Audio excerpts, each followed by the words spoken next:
마태복음서 14장 13절부터 21절을 제가 읽겠습니다. 예수께서 그 말을 들으시고 거기에서 배를 타고 따로 외딴 곳으로 물러가셨다.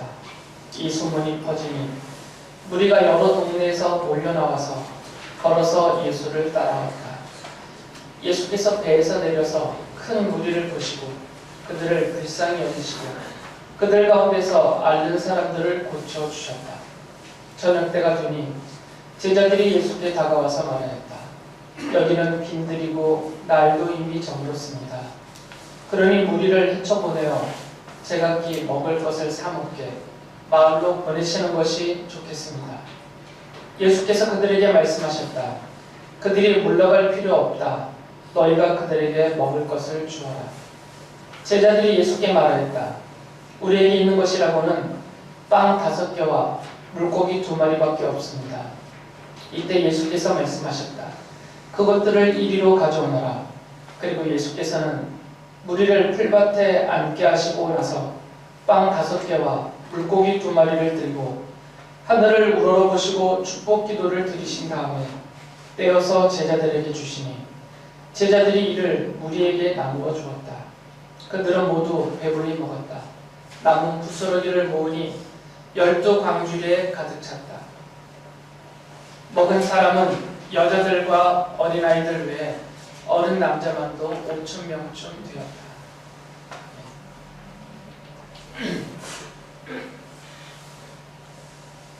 읽어드린 이 말씀대로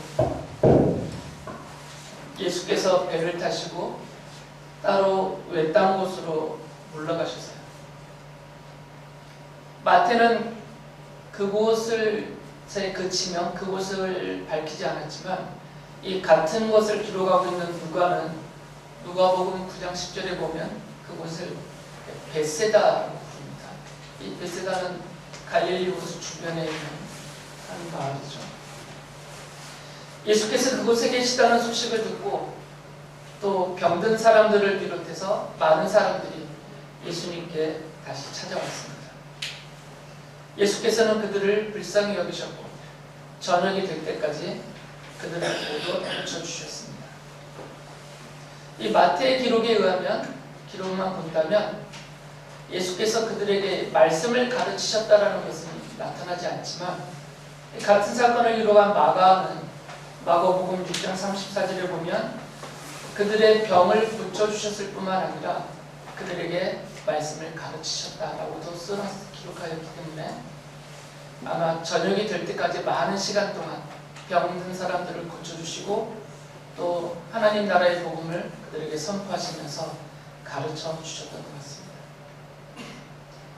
요한은 그때를 마태가 밝히지 않았지만 요한은 그때를 요한복음 6장 4절에 보면 6월절이 가까운 때라고 기록하고 있습니다.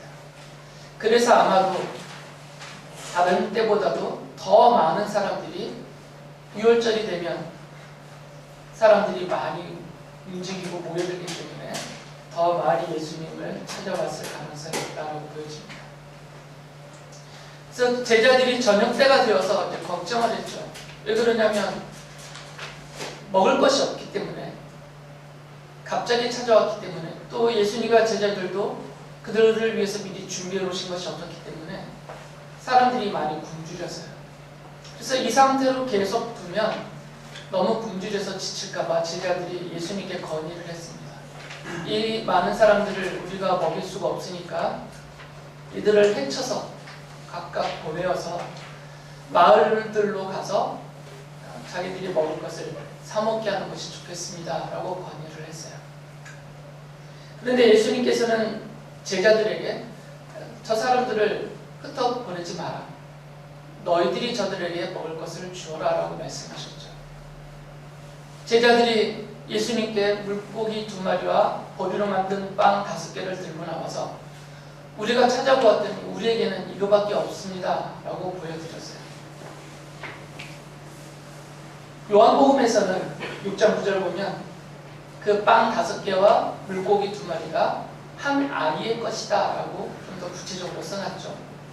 아마 사도 요한은 그 양이 매우 적다라는 것을 강조하기 위해서 그랬던 것 같아요. 예수께서는 그것들을 들고 이 보리빵 5개와 물고기 2마리를 들고 하늘을 향해서 들고 축복 기도를 한 다음에 그것을 떼어서 제자들에게 주셨어요. 제자들이 그것을 사람들에게 나눠 주었습니다. 모든 사람들이 배부르게 먹었죠. 마태는 여자들과 어린 아이들을 뺀 성인 남자의 수만 세어도 5,000명 정도 되었다라고 말하고 있습니다. 그리고 남은 부스러기를 모았더니 그것이 12광주리에 가득 찼다라고 말합니다. 4개 복음서 모두 다 이 사실을 기록하고 있습니다. 그런데 마태와 마가만, 마태는 마태복음서 15장 32절에서 38절, 마가는 마가복음서 8장 1절과 10절에서 이와 비슷한 사건을 한 번 더 기록하고 있습니다. 그 두 곳을 보면 그날도 많은 사람들이 예수님께 몰려왔어요. 그들이 예수님과 사흘이나 3일 동안이나 함께 있었다라고 이 두 곳은 기록합니다. 그러다 보니까 더 이상 그들이 준비했던 음식도 떨어지고 먹을 것이 없게 되어서 사람들이 굶주렸죠. 이때도 제자들은 사람들을 보내어서 그들이 각자 먹을 것을 해결해야 된다고 말했지만 예수께서는 그들에게 먹을 것을 주라고 또 말씀하셨어요. 제자들이 찾아서 모아온 것은 빵 7개와 작은 물고기 몇 마리였죠. 마찬가지로 예수께서는 그것들을 들어서 감사기도를 드리신 다음에 떼어서 제자들에게 주시면서 사람들에게 나눠주라고 했습니다. 그래서 이때도 여자들과 어린아이들을 뺀 성인 남자만 세어봐도 그 수가 4,000명이나 되는 그 많은 사람들이 배부르게 먹고 7광주에 남은 부스러기를 가득 채워서 모았던 것이다.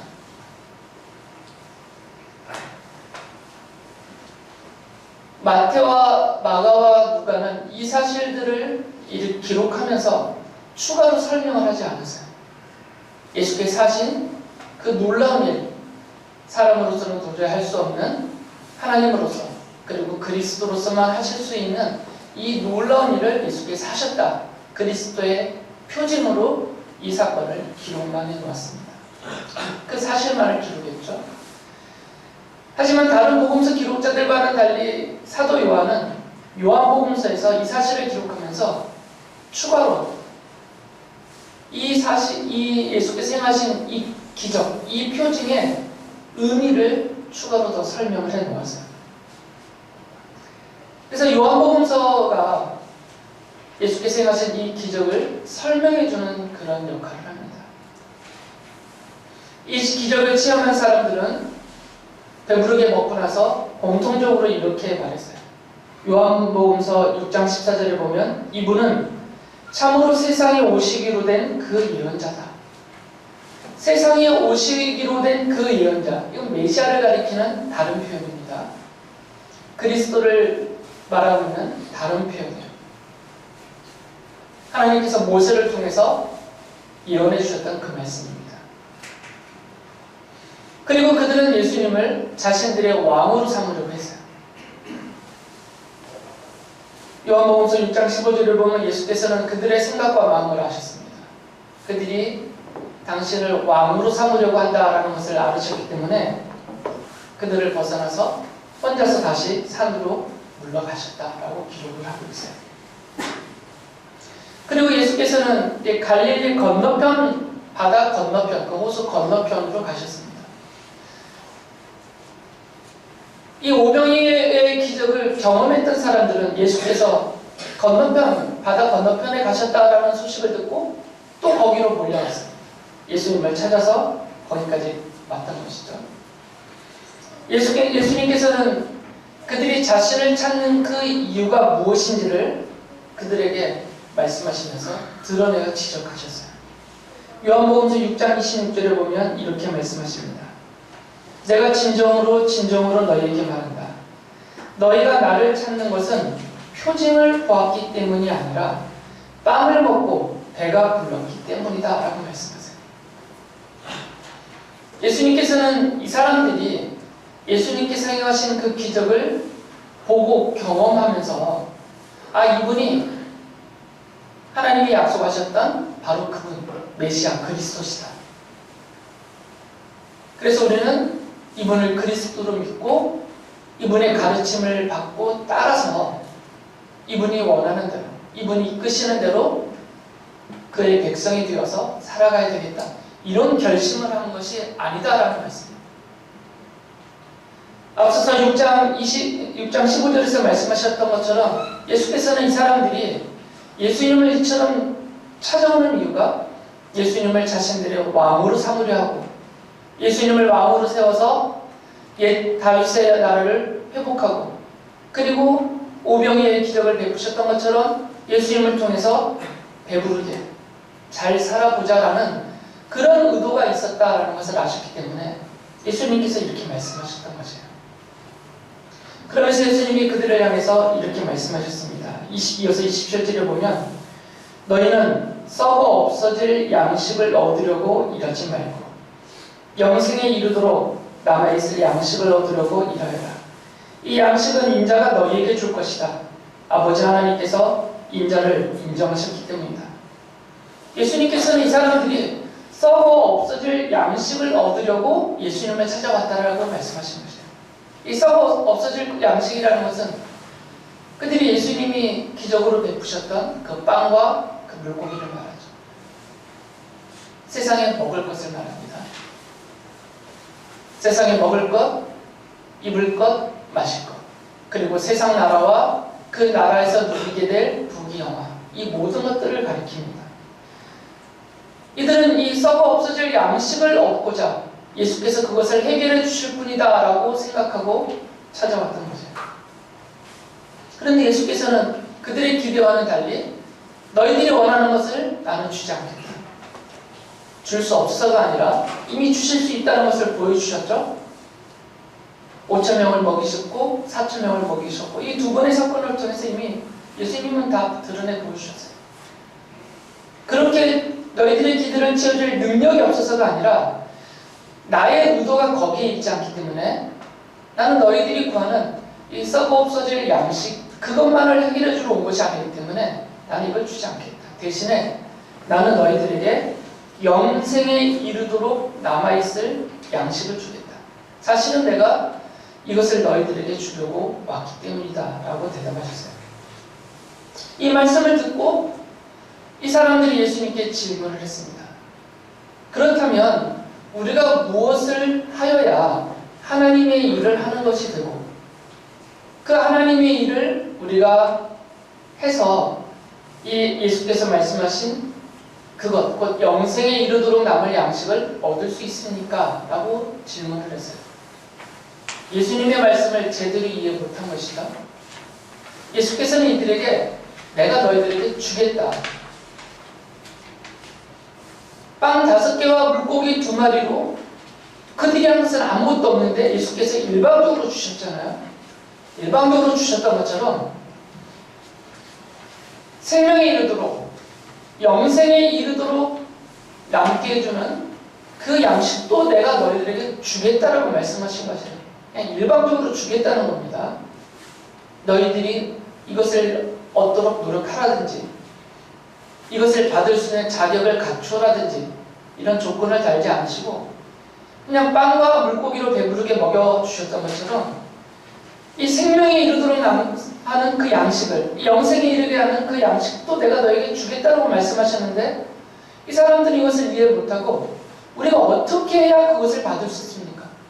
우리가 무엇을 하여야 우리가 한 그 일이 하나님의 일로 인정받아서 다시 말하면 영생에 이르도록 남아있을 이 양식을 얻을 자격이 되어서 우리가 그것을 얻을 수 있습니까? 라고 물어봤던 것이에요.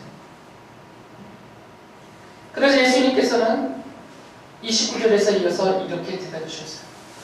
하나님께서 보내신 이를 믿는 것이 곧 하나님의 일이다. 너희들이 할 일은 없다라는 겁니다. 그냥 믿기만 하라는 것이에요. 이 영생을 얻기 위해서 인자가 주는, 곧 예수 그리스도가 주는 이 생명의 영생에 이르도록 남게 주는 그 양식을 받으려면 믿기만 하면 된다. 나를 믿으라는 거죠. 나를 믿고 나를 보내신 하나님을 믿어라. 그러면 이것을 얻게 될 것이다. 다른 무엇은 할 필요가 없다는 거죠. 뭐 땀 흘려 수고하여 무엇을 해야, 아니면 자기의 소유와 재산을 많이 바치면서 어떤 공덕을, 세상 사람들과 불교에서 말하는 것처럼 그런 덕을 쌓아야 어느 수준에 도달해야 그제서 얻는 것이 아니라, 그런 거 필요 없고 그런 것 가지고는 되는 것이 아니고 그냥 믿기만 하면 된다. 나를 믿고 나를 보내신 하나님을 믿어라. 그러면 너희들은 받게 될 것이다 라고 말씀하셨어요. 그러자 이 사람들이 또 질문을 합니다. 그럼 우리가 믿겠는데, 우리가 믿으려면 당신이 하나님이 보내신 자라는 표징을 보여달라 이거죠. 그 표징을 보여주면 우리가 믿겠다라고 다시 예수님께 요청을 했어요. 이들이 요구한 표징은 아주 구체적입니다. 그들은 하나의 예를 들었어요. 자신들의 조상은 광야에서 모세가 준 만나를 먹었다는 겁니다. 그러니까 최소한 모세와 같이 하늘로부터 내려온 그 만나를 모세가 그 백성들에게, 자신들의 조상들에게 먹도록 주었던 것처럼 최소한 그 정도의 표징은 보여달라는 것이에요. 그래서 예수께서는 이 사람들의 의도, 여전히 먹을 것을 구하고 있는, 여전히 자신들의 배를 채울 그 빵을 구하고 있는 그들을 향해서 예수께서 이렇게 말씀을 하세요. 6장 49절에 보면 너희 조상은 광야에서 만나를 먹었어도 죽었다. 이스라엘 백성들은 40년 동안 광야에서 하늘로부터 내려오는 만나를 먹었습니다. 그런데 광야에서 다 죽었어요. 여호수아와 갈렙 두 사람 빼고. 그 40년 동안이나 하늘에서 내려오는 만나를 입으로 먹고 배를 채웠지만 그들은 다 죽었어요. 그래서 예수께서는 나는 모세가 만나를 준 것처럼 너희들의 배를 채워주는 그런 썩어 없어질 양식, 그 먹거리를 해결해 주러 온 사람이 아니다. 나는 그런 자가 아니다 라고 말씀하셨어요. 나는 그것을 주지 않겠다. 능력이 없어서가 아닙니다. 분명히 보여주셨잖아요. 만약에 예수께서 이 오병이어의 기적, 우리가 소위 부르는 오병이어의 기적을 날마다 베푸셔서 삼시세끼를 그 무리들에게 나눠주시면서 다 해결해 주셨다고 치더라도 이 사람들이 자기들의 배는 불렀을지 모르겠지만, 먹거리는 해결됐을지 모르겠지만, 믿음이 없다면, 믿지 않았다면, 예수를 믿지 않고 하나님이 그를 보내셨다는 그 사실을 믿지 않고 있었다면, 그들은 광야에서 40년 동안 만나를 먹었던 그들의 조상처럼 그들도 죽게 될 것이다. 영생에 이르지 못하게 될 것이라는 것이죠. 그러니 하늘에서 만나가 아니라, 빵이 아니라, 고기가 아니라 그 무엇을 내려주어서 너희들이 입으로 먹고 배를 부르게 된다 하더라도 그것 가지고는 영생에 이르지 못한다. 영원한 생명을 누리지 못한다라고 말씀하신 것이에요. 다시 말씀드리지만 예수님께서는 모든 사람들에게 배불리 먹고 살 수 있게 해주실 수 있는 분이세요. 창조주 하나님이시니까, 온 우주와 이 땅의 모든 것을 창조하신 하나님이신데 그깟 먹거리 하나 해결 못 해결해 주시겠어요? 얼마든지 그런 권능을 갖고 계시는 하나님이십니다. 하지만 예수님은 이 땅에 살고 있는 우리들에게 나는 그거 해결해 주러 온 것이 아니다. 내 의도는 거기 있지 않다라고 분명히 말씀하셨어요. 내가 진정으로 너희들에게 주고자 하는 것은 영생이다. 영원한 생명이다 라는 거죠. 이 땅에서 아무리 배불리 먹고 살아도, 아무리 최고의 요리와 음식을 먹고 살아도 어차피 죽습니다. 그 먹은 것은 몇 시간 되지 않아서 다 배설물로 빠져나가고 남는 것이 없어요. 그것이 우리를 영원토록 살게 해주는 그런 생명력이 되지 않는다는 거죠. 물론 예수님이 사랑하는 하나님의 자녀들인 우리들을 먹든지 말든지 굶든지 줄이든지 니들이 알아서 하라 이렇게 방관하시는 분은 아니세요. 성경은 그렇게 말씀하시지 않습니다. 늘 하나님께서 하나님이 사랑하시는 자녀의 백성들을 돌보아주고 계신다. 보호해주고 계신다. 먹여주시고 인도해주고 계신다. 라고 약속하셨고 실제로 그렇게 하고 계세요. 그래서 예수님이 말씀하시잖아요. 너희는 먹을 것, 마실 것, 입을 것 그런 거 구하지 말라. 이방인들처럼 그런 거 먼저 찾느라고 인생을 허비하지 말라. 하늘에 계신 너희 아버지께서 너희들에게 그 모든 것이 필요하다는 것 다 알고 계시다. 먼저 하나님의 나라와 하나님의 의를 구하면 그것들은 더하여 주실 것이다. 마치 덤으로 주시듯이 더하여 주실 것이다. 우리를 다 챙겨주신다라고 약속하셨어요. 그러니까 그것들은 우리가 힘써 벌 것이 아니다라는 것이죠. 예수님도 그것 해결해 주려고 모든 것을 다 하신 분이 아니세요. 그러시면서 예수님께서는 말씀하셨어요. 그 영원한 생명을 얻는 방법은 하늘에서 내려오는 생명의 빵을 먹는 것밖에 없다. 이 땅에 있는 먹거리로는 해결 안 되고 아무리 하늘에서 우리의 배를 채워주는 먹거리가 떨어진다 하더라도 그런 것 갖고는 안 된다는 거죠. 그런 거 먹어서는 안 된다는 겁니다. 그런 먹거리들은 먹고 나서 소화되면 다 없어지는 것이기 때문이에요. 그래서 없어지지 않는 영원한 생명을 주는 그런 영원한 생명력을 갖고 있는 하늘로부터 내려오는 생명의 빵을 먹어야 된다. 만나는 생명의 빵이 아니죠. 매출하기는 생명의 고기가 아니었어요. 그냥 단순한 먹거리에 불과하죠. 함께 해결해주는. 그래서 예수께서는 그런 것들 말고 이 유대 사람들이 구하는 그 먹거리 그런 것들 말고 영원한 생명을 누리게 해주는 생명력을 갖고 있는 하늘로부터 내려오는 생명의 빵을 먹어야만 된다라고 말씀하셨어요. 그러시면서 예수님께서는 이렇게 말씀하시죠. 요한복음서 6장 51절에 보면 나는 하늘에서 내려온 살아있는 빵이다. 이 빵을 먹는 사람은 누구나 영원히 살 것이다. 내가 줄 빵은 나의 살이다. 그것은 세상에 생명을 준다. 예수님은 내가 바로 하늘에서 내려온 생명의 빵이다라고 말씀하셨어요. 그러니까 나를 먹어라. 나를 먹어야만 영원히 산다라고 말씀하셨어요. 예수님이 주실 수 있는 또 실제로 주시는 그 먹거리를 가지고서는 영원히 살 수 없다. 나를 먹어야만 된다. 내가 생명의 빵이니까 나를 먹어라. 그래야만 영원히 살 수 있다. 라고 말씀하셨어요. 그러시면서 예수님께서는 제안을 주셨습니다. 아무나 이 세상에 있는 모든 사람이 이 생명의 빵인 예수님을 먹을 수 있는 것은 아니다라고 말씀하셨어요. 6장 37절에서 이렇게 말씀하셨습니다.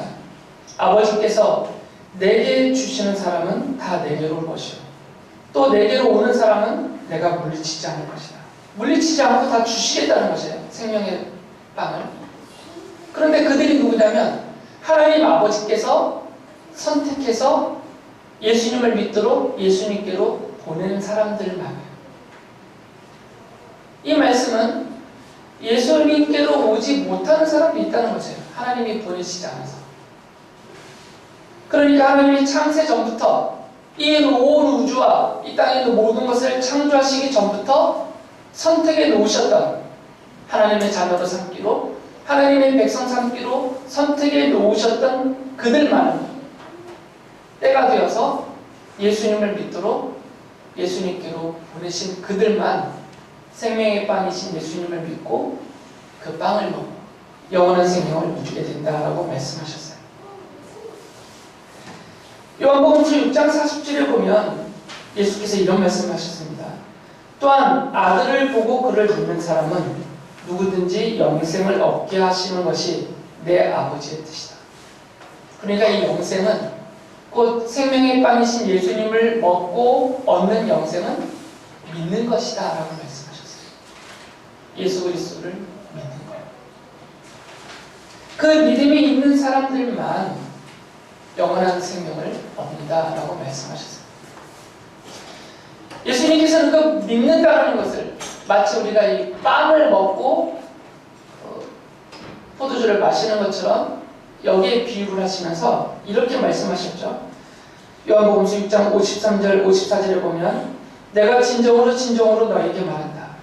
너희가 인자의 살을 먹지 아니하고 또 인자의 피를 마시지 아니하면 너희 속에 생명이 없다. 내 살을 먹고 내 피를 마시는 사람은 영원한 생명을 가지고 있고 마지막 날에 내가 그를 살릴 것이다 라고 말씀하셨어요. 내 살을 먹고 내 피를 마시는 자만 영생을 얻을 수 있다는 거죠.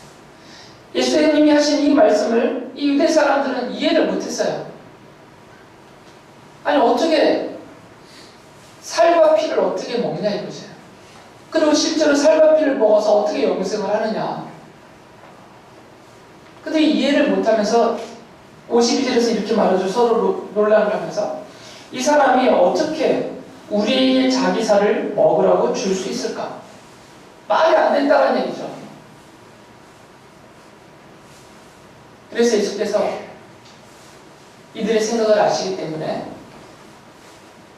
예수님의 살을 먹고 피를 마신다는 의미를 분명하게 밝혀주셨어요. 40절에서. 또한 아들을 보고 그를 믿는 사람은 누구든지 영생을 얻게 하시는 것이 내 아버지의 뜻이다. 아들을 믿는 것, 그것이 먹고 마시는 거다. 예수님을 믿는다는 것을 이들이 하도 먹거리를 구하기 때문에 거기에 비유하셔서 말씀하신 것이에요. 인자 곧 예수님의 살을 먹고 예수님의 피를 마시는 것, 그게 곧 믿는 것이다 라는 거죠. 예수님께서 십자가에서 죽으시면서 찢기신 살과 쏟으신 그 피를 믿음으로 받아들이는 것, 이것이 먹고 마시는 것이다 라는 거죠. 왜 예수님께서 십자가에서 죽으셨는지 그것을 믿는 것이에요. 그 죽으심이 우리에게 무엇을 약속으로 받아 누리게 하는지 그것을 알고 믿는 거죠. 예수님의 십자가에서 하나님의 모든 약속이 성취가 되면서 우리에게 죄 용서와 그리고 구원과 영원한 생명이 약속하신 대로 주어진다는 것을 믿는 것이에요. 이것이 예수님의 살을 먹고 그 피를 마시는 것입니다. 우리는 예수님의 십자가의 죽으심과 부활 그리고 거기에 있는 하나님의 그 약속, 이것을 믿음으로 모든 죄를 용서받고 하나님의 자녀가 되어서 영원한 생명을 누리게 되는 것입니다. 그래서 예수님께서 우리가 좀 전에 행했던 이 성찬식을 제정하시면서 빵을 떼어 나눠주시면서 이것은 나의 살이다. 포도주가 담긴 잔을 나눠주시면서 이것은 내가 너희를 위해서 있는 나의 언약입니다. 그렇게 말씀하셨던 거죠. 그러니까 예수님의 찢기신 살을 기념하고 상징하는 그 빵을 떼면서 십자가를 믿으라는 거죠. 잔에 담긴 포도주를 마시면서 십자가에서 쏟으신 그 피의 의미, 그 가치, 그 약속을 믿으라는 거죠. 이것을 믿는 성도들에게 예수님께서는 약속을 하셨어요. 요한복음서에 보면 그 약속이 세 개로 나타납니다. 첫째는 6장 54절을 보면 내 살을 먹고 내 피를 마시는 사람은 영원한 생명을 가지고 있고 라고 말씀하세요. 그러니까 예수님을 믿는 사람에게는 이미 영원한 생명이 있다는 거죠. 왜 지금 우리에게 영원한 생명이 있다고 말하냐면 우리도 믿지 않는 사람들과 마찬가지로 결국엔 죽습니다. 그런데 그 죽음이 생명의 단절로 끝나버린다면 의미가 없잖아요. 그런데 성도들에게는 그 죽음이라는 것은 제가 늘 표현하지만 마치 저 문과 같아서 죽음이라는 것은 문을 여는 하나의 순간에 불과하거든요. 이쪽 공간은 우리가 사는 이 세상이라고 친다면 우리가 문을 열고 맞이하게 되는 문 바로 바깥에 있는 저쪽 공간은 영원한 하나님의 나라라고 비유할 수 있어요. 그러니까 죽음은 그냥 문과 같아요. 문을 여는 것이 순간적이죠. 그러니까 우리는 이 땅에서도 이미 살고 있어요. 그리스도가 주시는 영원한 생명을 소유하면서 그 생명력을 유지하면서 살고 있다가 죽음이라는 그 한순간에 문을 열고 영원한 하나님 나라로 이어져서 우리는 영원토록 사는 거죠. 그래서 이미 현재적으로 우리는 이 영생을 소유하고 있다라고 예수께서 말씀하신 겁니다. 그리고 우리가 이 영원한 생명력을 소유하고 있다는 그 증거가 우리의 삶에서 계속 나타납니다. 마치 죽음에 이르는 듯한 그런 고난과 그런 역경, 환경 가운데서도 우리는 죽은 자처럼 살지 않습니다. 낙심하고 좌절하고 포기하고 자빠지지 않습니다. 늘 일어서고 우리에게 주시는 생명력으로 이겨냅니다. 항상 살아있는 자로서 힘을 얻고 하나님이 주시는 힘을 얻고 활기 있는 삶을 살아갈 수가 있습니다. 이것이 우리 안에 이미 담겨져 있는 영원한 생명력이에요. 이 생명력에 있어서 성도는 그 생명력을 발휘하면서 살아가고 있다는 거죠. 두 번째로는 이어서 54절에 보면 마지막 날에 내가 그를 살릴 것이다 라고 약속했어요. 부활의 약속이 있습니다. 어떤 죽음을 당해도 우리 육체가 어떤 고통을 당해도 결국에는 육체까지 포함한 영원한 생명의 부활이 우리에게 있습니다. 그리고 셋째는 6장 56절에 보면 내 살을 먹고 내 피를 마시는 사람은 내 안에 있고 나도 그 사람 안에 있다. 예수께서 우리 안에 계시고 우리가 예수님 안에 있는 예수님과 함께 동행하는 인생을 산다라는 거죠. 영원한 하나님 나라에 이를 때까지 그 나라에서 하나님이 주시는 완전하고 온전하고 영원한 평화와 안식과 그 행복을 누리게 될 때까지 이 땅에 우리를 그냥 내버려 두지 않으시고 늘 우리와 함께 계시면서 약속하신 대로 우리를 도우시면서 돌봐주시면서 보호하시면서 이끌어 주십니다.